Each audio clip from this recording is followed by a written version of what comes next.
گردهمایی جهانی ایران آزاد، همبستگی با قیام مردم ایران، حمایت از کانونهای شورشی و ارتش آزادی.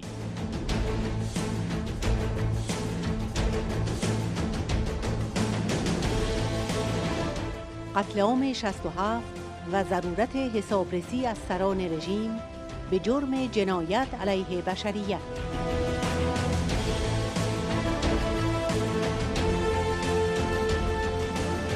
سخنرانی‌های هانری لوکلرک، دکتر آلخو ویدال کوادراس و جفری رابرتسون.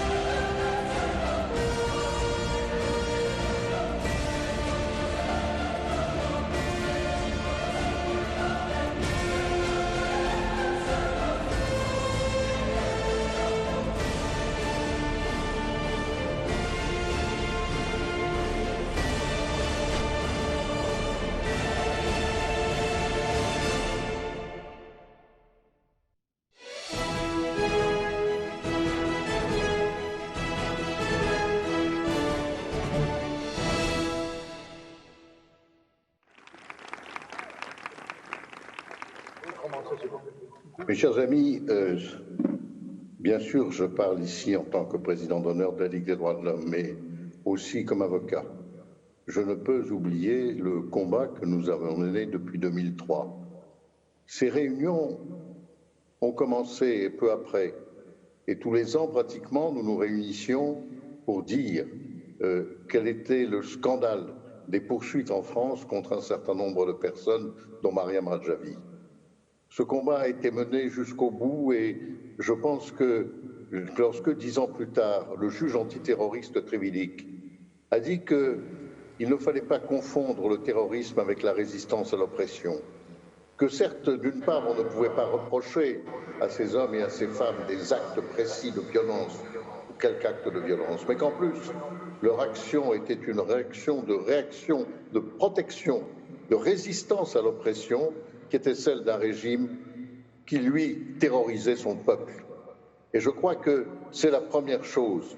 Nous avons réussi au moins à obtenir de cette justice antiterroriste qui avait poursuivi injustement, pour des raisons diplomatiques d'ailleurs, un certain nombre d'hommes et de femmes, qu'ils reconnaissent que la lutte qu'ils menaient était une résistance à l'oppression contre un régime tyrannique.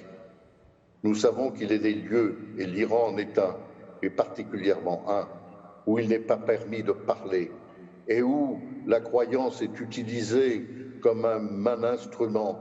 Quand je pense qu'on condamne des gens à la peine de mort pour être des ennemis de Dieu, de quel droit définissent-ils les ennemis de Dieu? C'est uniquement parce qu'ils ont résisté à l'oppression.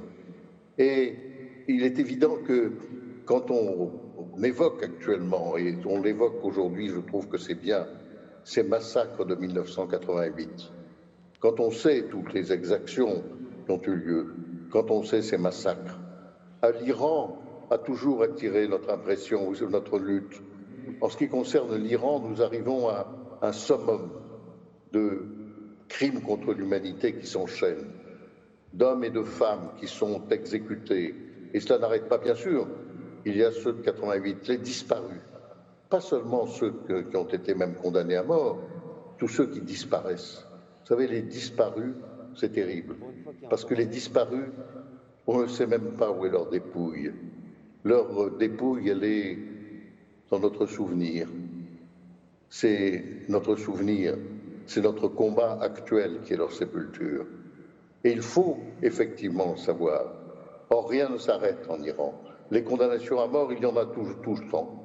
On n'arrête pas de les énumérer, de les connaître. Les rapports d'Amnesty International sont d'une très grande clarté sur ce sujet. Alors il y a les 3 qui ont été arrêtés au mois de novembre, condamnés toujours comme ennemis de Dieu. Les 3 qui ont été condamnés, on nous dit qu'ils ne seront pas exécutés, tant mieux. C'est peut-être une immense réaction internationale qui réussit à le faire. Donc il faut que la lutte continue. Il faut que la communauté internationale intervienne. Il faut que nous réussissions à obtenir de l'ONU, du Conseil de sécurité, du Comité des droits de l'homme, qu'ils agissent. On ne peut pas continuer. Certes, il y a de nombreux problèmes dans le monde. Certes, l'Iran est frappé aujourd'hui par la même maladie que celle qui nous frappe, et là-dessus, c'est peut-être des problèmes d'incapacité, je n'en sais rien. Mais ce n'est pas le problème, c'est que cela n'arrête pas les tortures, au contraire, ça les exacerbe. Et il y a donc actuellement, au moment où je vous parle, il y a, j'en suis certains, des dizaines de dizaines d'Iraniens qui sont en train de hurler dans les prisons sous les atroces tortures qu'on leur fait subir et qui demain seront pendus. Il faut que nous agissions et il faut que nous ne cessions pas, que nous ne baissions pas les bras.